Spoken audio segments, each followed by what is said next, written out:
The line between disinformation and misinformation is not always an easy one to find. Governments need to be willing to do things that are out of their historical perspective, or for the most part, it's really a war footing that we need to be on.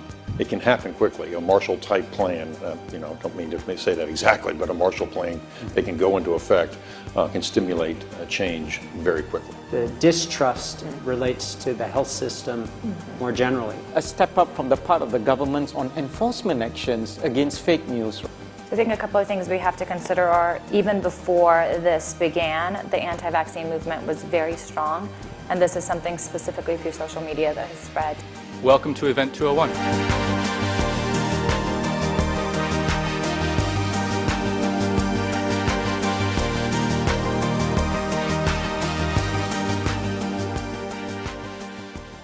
Hi everyone, I'm Spiro, and what you just witnessed were highlights from Event 201, which took place in New York City on October 18th, 2019.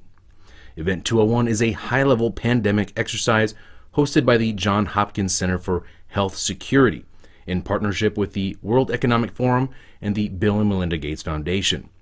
Now, in this report, I will play several clips from Event 201, but I will provide the links below so you can see the pandemic exercise in its entirety, which is nearly 5 hours if you wish to do so.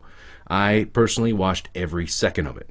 Now, I believe that this report is directly connected to my recent report on global institutions and governments which are currently pimping the United Nations Climate Agenda program, which seeks to consolidate political and economic power into the hands of the ruling elite.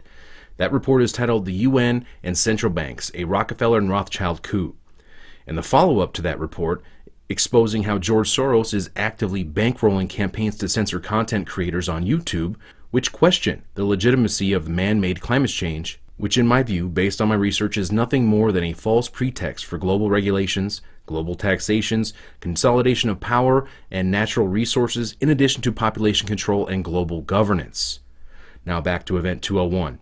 I find this extremely fascinating because this pandemic simulation exercise of the coronavirus took place about 6 weeks before the first illness from the coronavirus was actually reported in Wuhan, China.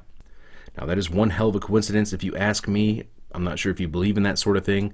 I have a hard time believing in coincidences. Another fascinating connection is the fact that not only did Bill and Melinda Gates Foundation participate in and help set up the pandemic simulation of the coronavirus outbreak, they also just so happen to fund the group, the very group who owns the patent to the deadly coronavirus and are already working on a vaccine to solve the current crisis. Again, an incredible coincidence, I know. Now, the members of the Emergency Epidemic Board in this simulation consist of representatives from major banks, the Bill and Melinda Gates Foundation, Johnson & Johnson, logistical powerhouses, the media, as well as officials from China and Americans' Center for Disease Control, just to name a few. Now, this simulation also includes news reports, which were fabricated just for this exercise. Please keep that in mind because they are eerily similar to reports we are currently seeing regarding the real-world coronavirus outbreak. Now, in the spirit of transparency, I have edited some of the clips only due to time restraints, to shorten them. After all, this exercise lasted between 4 and 5 hours, so I condensed as much of the material as I could. Now, let's take a quick look at how this simulation began. Hello, everyone. I'm Anita Cicero, Deputy Director of the Johns Hopkins Center for Health Security, and today I will be your Master of Ceremonies for Event 201. On behalf of our center and our partners, the World Economic Forum and the Bill and Melinda Gates Foundation, the goal of the Event 201 exercise is to illustrate the potential consequences of a pandemic and the kinds of societal and economic challenges it would pose. Today's scenario is going to simulate meetings of a multi-stakeholder group called the Pandemic Emergency Board. This board has been urgently convened by the World Economic Forum, and Johns Hopkins has been asked to moderate the board meetings and provide expertise during the board's deliberations. The mission of the Pandemic Emergency Board is to provide recommendations to deal with the major global challenges arising in response to an unfolding pandemic. The board's recommendations are aimed at top decision makers in national governments, global business, and international organizations. The scenario you will be presented with this morning could easily become one shared reality one day. I fully expect that we will be confronted by a fast-moving, highly lethal pandemic of a respiratory pathogen. It began in healthy-looking pigs, months, perhaps years ago. A new coronavirus spread silently within herds. Gradually, farmers started getting sick. Infected people got a respiratory illness with symptoms ranging from mild flu-like signs to severe pneumonia. The sickest required intensive care. Many died. At first, the spread was limited to those with close contacts, healthcare personnel, co-workers, and families. But now it's spreading rapidly throughout local communities.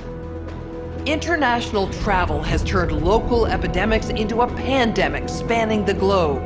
Just 3 months ago, CAPS started in South America, but has now reached several countries with more than 30,000 cases and nearly 2,000 deaths.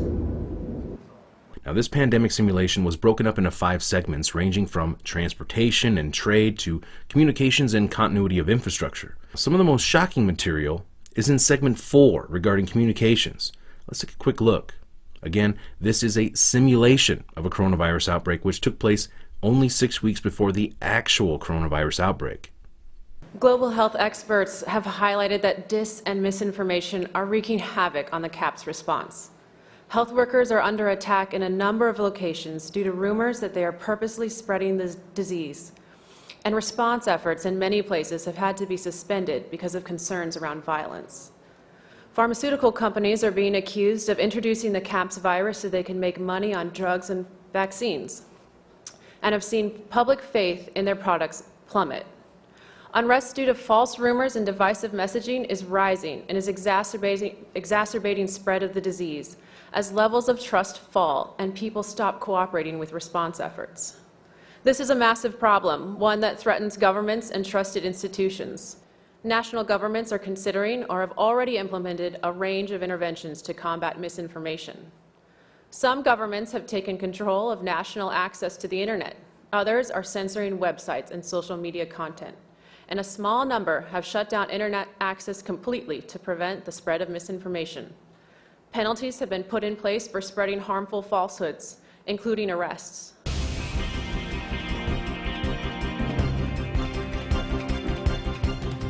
Alarming news emerging from social media companies today about the CAPS pandemic. Twitter and Facebook are reporting they've identified and deleted a disturbing number of accounts dedicated to spreading disinformation about the outbreak. For more on this, we go to our correspondent, Catalina Parks. Chen, these accounts were created by several state-sponsored groups intending to sow political discord, and some individuals are seemingly seeking to gain financial advantages. Violence against healthcare workers and minority populations has been increasing. A recent riot highlights the real danger in these posts. Countries are reacting in different ways as to how best to manage the overwhelming amounts of dis and misinformation circulating over the internet. In some cases, limited internet shutdowns are being implemented to quell panic. How much control of information should there be, and by whom?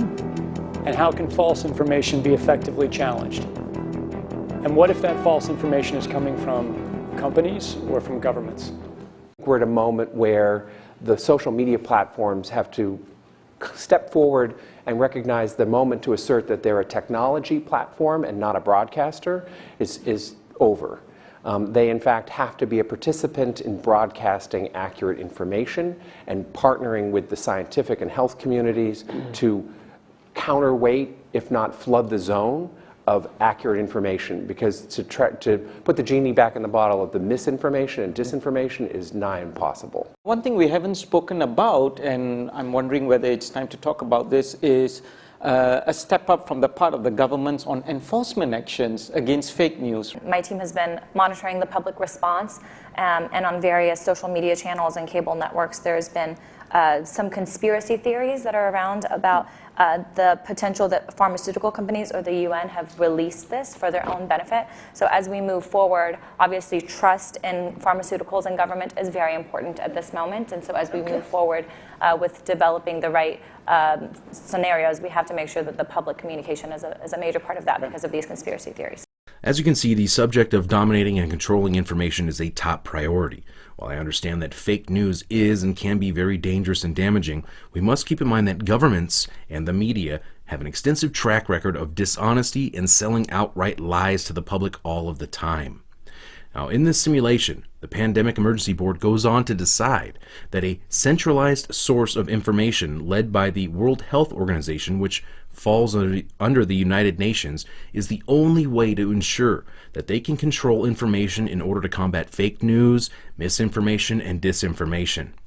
Now, that means news reports like this one, which counter the official story, warning that a deadly virus could potentially escape a level 4 biolab in Wuhan, China, and cause an outbreak is possible. And wouldn't you know it, another coincidence. Yeah, the city of Wuhan, China is the same city where this level 4 biolab is located and appears to be ground zero of this real-world coronavirus outbreak. And currently millions of people are under quarantine as this virus is reportedly spread to more than 10 countries. Now, I urge everyone to please take all this information in with a grain of salt from every source, whether it's this channel or from your sold-out corporate media. Please do your own research. I do not have any vested interests. This channel is not monetized, so I do not profit financially or in any way, really. I do this on my own time. I have a busy life, but this is my passion, and this is what I do. Now, like any good detective, one must always ask, who stands to gain from this? Is this all just a coincidence, or is there something else going on? Now, sadly, channels like mine and many others probably will not be around for too much longer, so please be sure to follow me on alternative sites like BitChute, where I post all of my videos. I'm also on Twitter. For how long is anybody's guess, so I set up an account on Gab. Now, both BitChute and Gab both pride themselves on not censoring content. You can also find my work at activistpost.com. Please share this report far and wide. For now, I will leave you with another couple clips from this pandemic simulation. I'm Spiro. Thanks for watching. Stay tuned for more. I do think that there needs to be sort of an honest broker, a centralized command and control organization that really brings together the public-private sector, both on a global approach and also on a local approach. Thank you. Yes, I agree. And I wanted to speak to the point about having the honest broker. And I think in this regard, the United Nations fits the bill. I think a complementary tactic, too, is to tap faith-based organizations and civil society and other institutions to recruit them also to basically, almost at a grassroots level, continue to basically have the integrity of the information. It's important that the UN and WHO remain very clear, but when they challenge governments directly, they often get into this issue of sovereignty. And so I think it's really important not to have that as the only response. I think it's really critical to think about soft power influence. As important background for this discussion, we want to start the meeting by viewing this news story that just aired on Global News Network.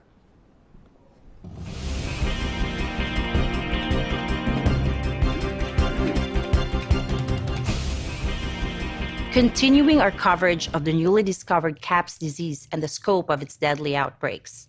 There are now more than 30,000 reported cases. Experts warn this may be just the beginning of a global problem. GNN science reporters have produced a video about what we know so far about CAPS, the virus, the outbreak, and the resulting chaos. CAPS is a novel coronavirus related to those viruses that caused the frightening SARS epidemic in 2003 and the deadly MERS outbreaks in recent years. Scientists think each infected person in turn infects on average 2 more people. This disease is proving more transmissible than SARS or MERS and about as contagious as influenza. Essentially, the cumulative number of cases is doubling every week. At this rate, we can expect to see 16 times as many cases in a month unless we find a way to interrupt transmission. The virus appears to be spreading rapidly in densely populated and impoverished neighborhoods in some megacities in South America. CAPS is a serious respiratory disease. More than half of the recognized cases have required hospital care, creating a huge strain on healthcare systems. The fatality rate is about 10%. For comparison, CAPS is about as lethal as SARS and 2 to 4 times more lethal than the 1918 influenza pandemic, the worst pandemic on record. Even so, some people only exhibit mild flu-like symptoms, not requiring treatment in a hospital. Alarmingly, those people are able to walk around and spread the virus, not realizing they are doing so. Even worse, international travelers have been arriving at their destinations symptom-free, but within a matter of hours, becoming ill. Travel-related cases have blossomed into outbreaks in a number of locations and have quickly grown faster than health authorities could respond and contain them. In other places, physicians have quickly recognized the symptoms of CAPS and have been able to isolate infected individuals and avoid an outbreak, for now. Global public health experts are very concerned about this disease because it appears the virus is readily transmitted through the air from person to person. Essentially, all people are susceptible. Experts agree unless it is quickly controlled, it could lead to a severe pandemic, an outbreak that circles the globe and affects people everywhere. Models developed by leading public health authorities indicate a CAPS pandemic could lead to an outcome worse than the 1918 influenza, which killed 50 to 100 million people worldwide. Given the global population is 4 times larger than it was in 1918, if these models prove accurate, we could be looking at hundreds of millions of deaths over the next year or two. The outcome of the CAPS pandemic in Event 201 was catastrophic. 65 million people died in the first 18 months. The outbreak was small at first and initially seemed controllable, but then it started spreading in densely crowded and impoverished neighborhoods of megacities. From that point on, the spread of the disease was explosive. Within 6 months, cases were occurring in nearly every country. The global economy was in a free fall. The GDP down 11%. Stock markets around the world plummeted between 20 and 40% and headed into a downward cycle of fear and low expectation. Businesses were not borrowing, banks were not lending. Everyone was just hoping to hunker down and weather the storm. Economists say the economic turmoil caused by such a pandemic will last for years, perhaps a decade. The societal impacts, the loss of faith in government, the distrust of news, and the breakdown of social cohesion could last even longer. The line between disinformation and misinformation is not always an easy one to find. Governments need to be willing to do things that are out of their historical perspective, or for the most part, it's really a war footing that we need to be on. It can happen quickly. A Marshall-type plan, don't mean to say that exactly, but a Marshall plan, they can go into effect, can stimulate change very quickly. The distrust relates to the health system more generally. A step up from the part of the governments on enforcement actions against fake news. I think a couple of things we have to consider are, even before this began, the anti-vaccine movement was very strong, and this is something specifically through social media that has spread. Welcome to Event 201.